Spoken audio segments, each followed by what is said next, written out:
there's quite a lot to talk about, and we have 10 minutes, so let's get straight to it. First of all, you have quite a big windfall because of the price of oil. What are you doing with this money? How are you deploying? Is it traditional trophy assets like in the past, or is it another asset class?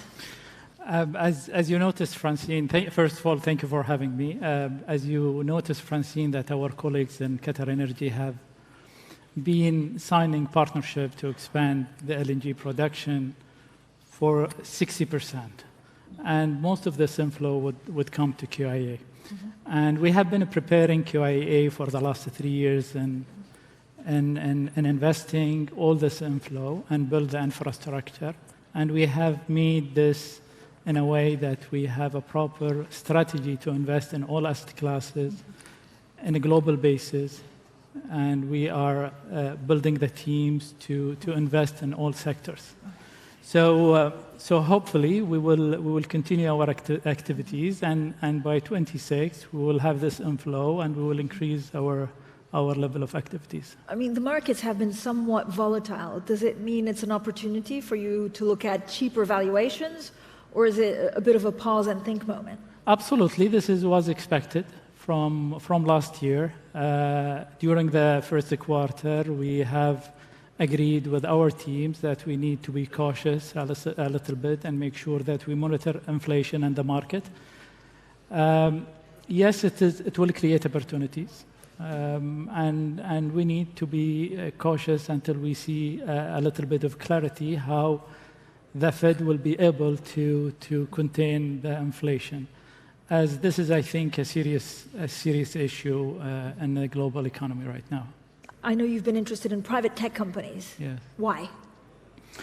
See, we had a story with technology, and in 2018 we had an assessment and review for our strategy, and the weaknesses that we found is that our exposure in technology is not as we are aiming, and because we were a little bit assessing that sector and opportunities in a very fundamental way.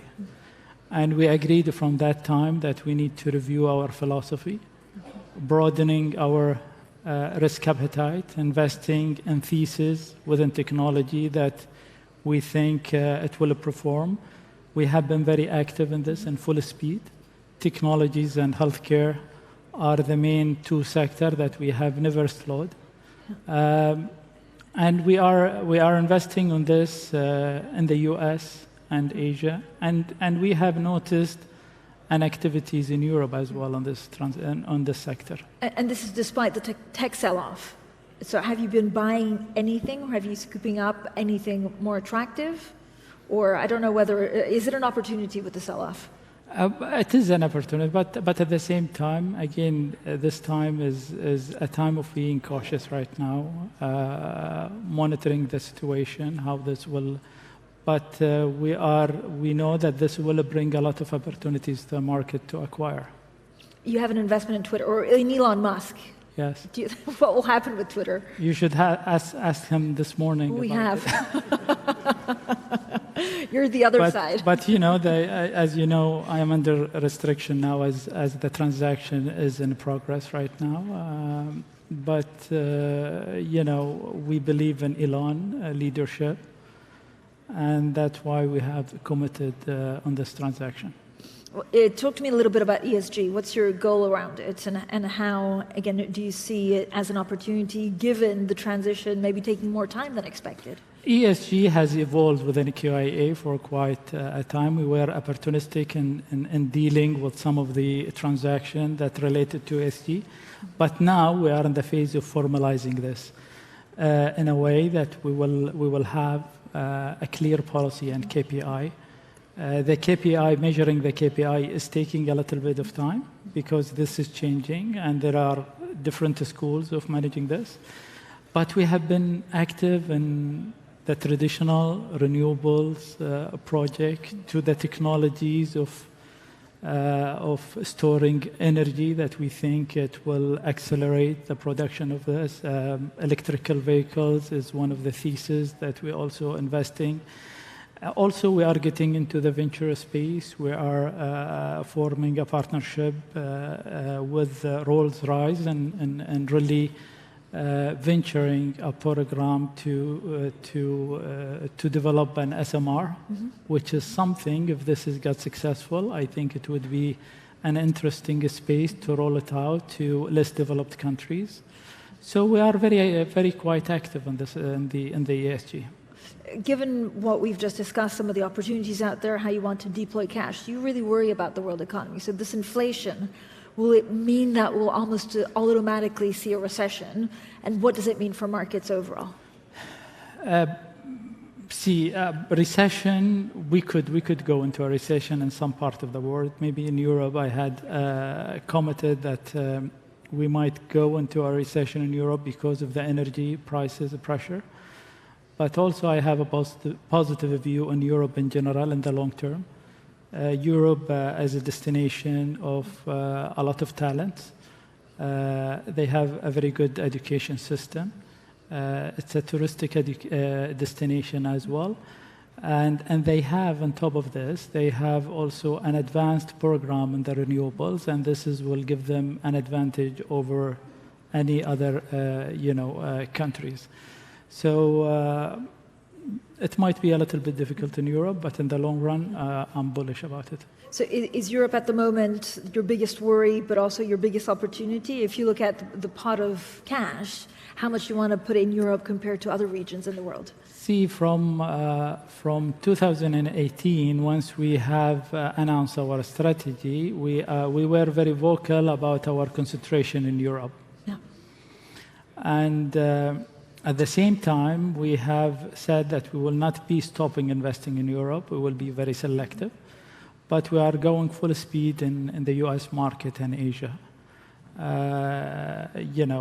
We have a reference asset allocation in terms of geographies, and we would like to reach a proper allocation between the geographies. But again, Europe, we will not stop investing. We will continue investing. I was in Europe recently, and I'm meeting, and I have noticed a lot of activities in technology space in Europe. I think at some point you were looking for assets, infrastructure assets in Africa. Is it still the case? Yeah, of course. I mean, if we can deploy more in Africa and infrastructure, would be fantastic. We have been investing in renewables as well in Africa, and we would like to do more.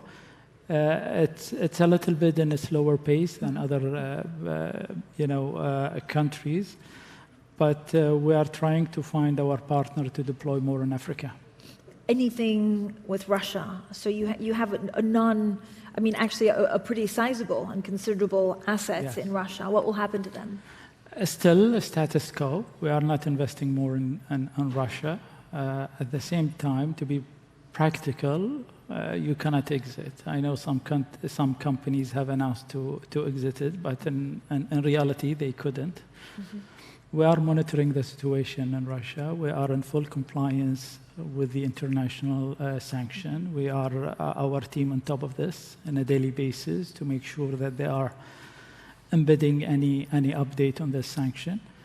But we always wish and hope that this will be settled very soon for the sake of the people of Ukraine.